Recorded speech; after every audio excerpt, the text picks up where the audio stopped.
Introduction to project management. It is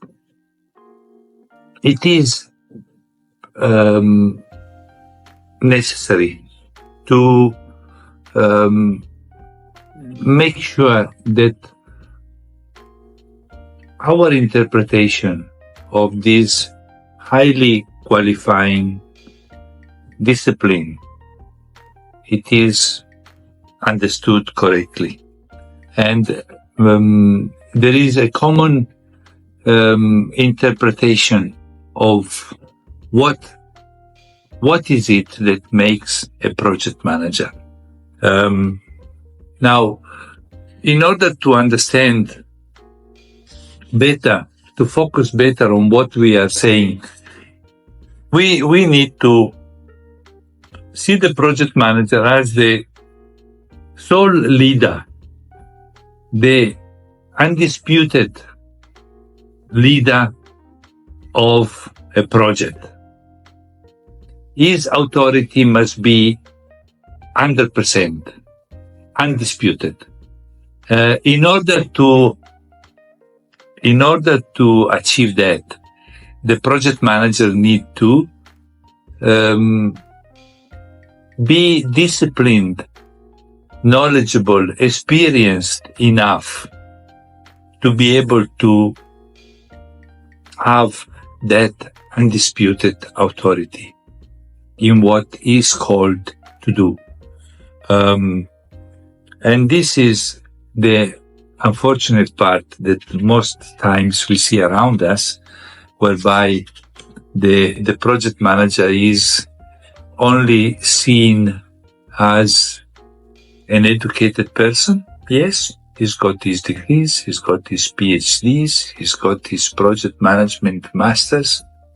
Yes, but once he's got all these academic qualifications and he's got no attitude in getting the job done, he will fail. He will fail. There is no other way of saying it. And someone who doesn't have predominant in his personality, in his way of being, the right attitude towards project management, he will not succeed. Simply. He will not have the team on his side. He will not have the boldness, the determination, the experience to get done what he ought to get done. So we need to put all these facets of the project manager's personality into the right focus, into the right perspective. Then once we have done that, then we will understand that project and management, there are two words combined together. They are very, very extremely powerful. Because we are combining the interpretation of project, which is a certain scope, anything, can be anything, a scope that has to be accomplished within certain constraints, and management, to put all the resources that are necessary for that project to be accomplished. So, that is the understanding of project management. When we see the project manager, generally he is appointed by an employer, by a developer. Now, to give that project manager the right authority, he has to be appointed right from the beginning because he is the one that is ideally, he should be driving the whole process from the conceptualization to the feasibility study, the preliminary phases of the project, to the finalization of the project. Obviously, we haven't spoken about budgeting, but that is part of the feasibility study, and then eventually to the actualization of the project. So the ideal project manager is someone that is driving the whole process, and he has to have the authority.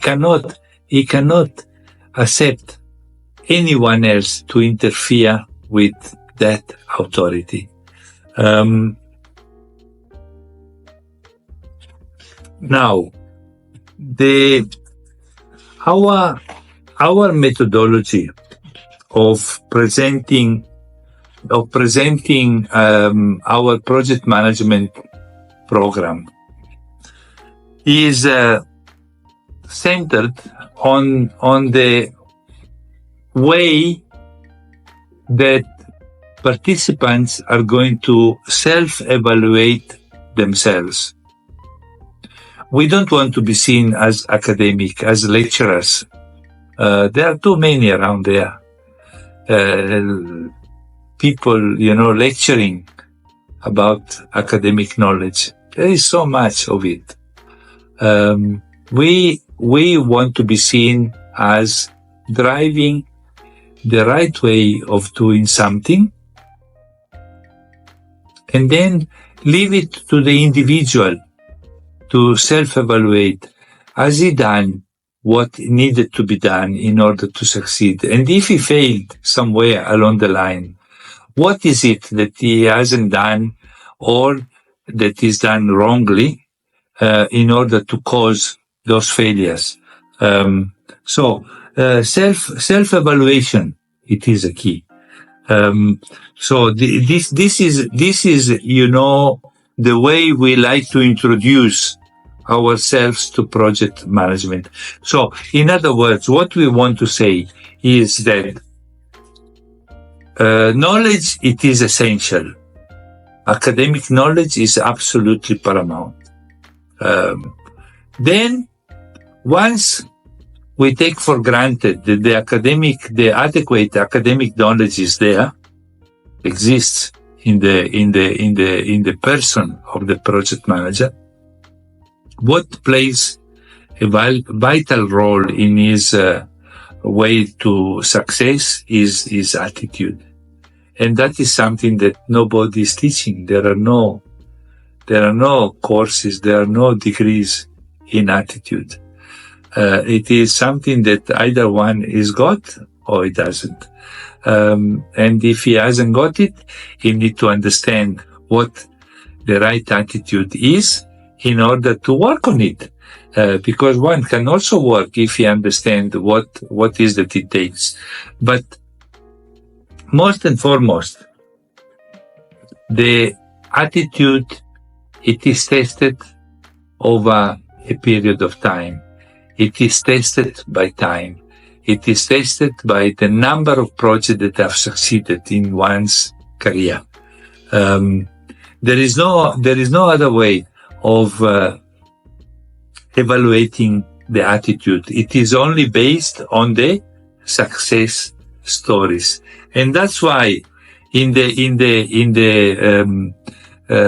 introduction of a project manager, it has to demonstrate with the success stories that he knows how to get the job done the way it is being designed to be done.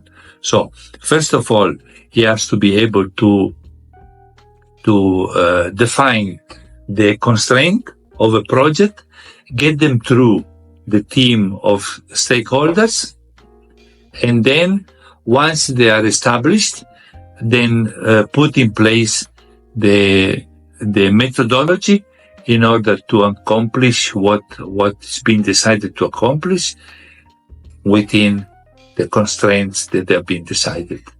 That is our very brief introduction to project management. And as we are going to undertake our way through our program, it will get into focus stronger and stronger and stronger. Just follow us. Just be with us through the modules of our program, and you will see huge changes in the way you are performing as a project manager.